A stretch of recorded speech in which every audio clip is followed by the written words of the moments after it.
없다고 생각을 하세요? 네, 생각을 하시는 거죠. 추후에 이 장소가요, 2016년 2월 29일부터 3년간 리더스 유치원 체험학습장으로 계약됐죠. 네, 그렇습니다. 딸이 소유하고 있는 체험학습장과 계약한 것도 좀 수상한 일인데 그 계약 내용이 더 이상해요. 월 953만 원에 2017년 6월 말까지 총 1억 3,850만 원이 지급됐습니다. 주변 체험장의 두세 배에 달하는 비싼 금액이죠. 이렇게 과도한 계약을 체결한 이유에 대해서 증인이 뭐라고 그랬느냐면 자녀의 대출금 이자와 보유세 등을 납부하기 위해서다라고 그 사유서에서 해명을 합니다. 맞죠? 설명드려도 되겠습니까? 아니요. 사유서에 그렇게 써 있는 거 확인을 하시면 됩니다.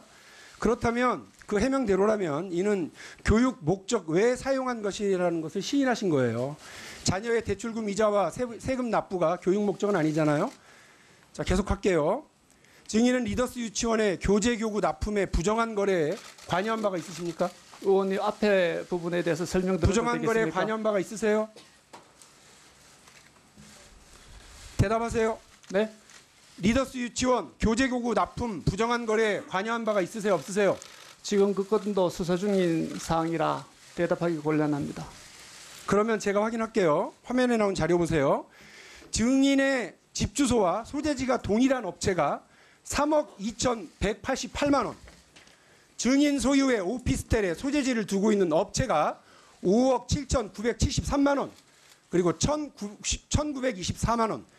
증인 자녀 소유의 아파트에 소재지를 둔 업체에서 2억 6,594만 원 등 수억 원에 이르는 돈이 리더스 유치원과 거래가 됐습니다. 이게 정상 거래겠어요?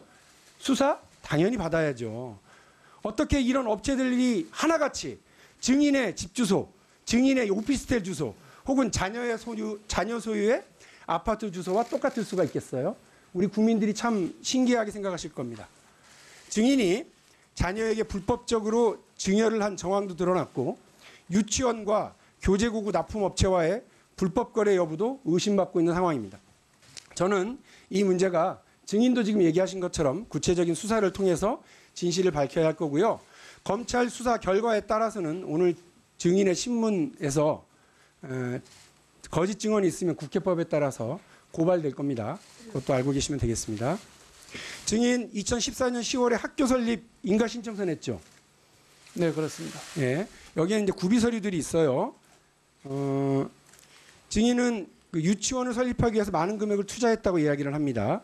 그래서 증인은 설립 이후에 인건비, 시설물 설치비 등을 보전받기 위해서 유치원 명의의 신한은행 계좌에서 증인 계좌로 759만 원 인출했습니다. 그래서 교육청에서 보존 조치가 됐는데요. 이런 무단 인출 사례 또 있습니까?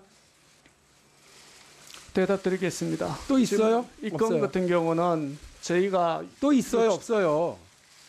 이 건 한 건이에요? 이 건에 대해서 지금 대답 드리는 겁니다. 그러니까 이 건 한 건이냐고 물었습니다. 저는 없는 걸로 기억합니다. 편하게 얘기하시는데 없다고 얘기하신 거예요. 예, 이것도 나중에 검찰 수사에 따라서 국회법에 처벌받으실 거예요. 한유청 회비를 교비로 547만 원 납부해서 적발되셨죠?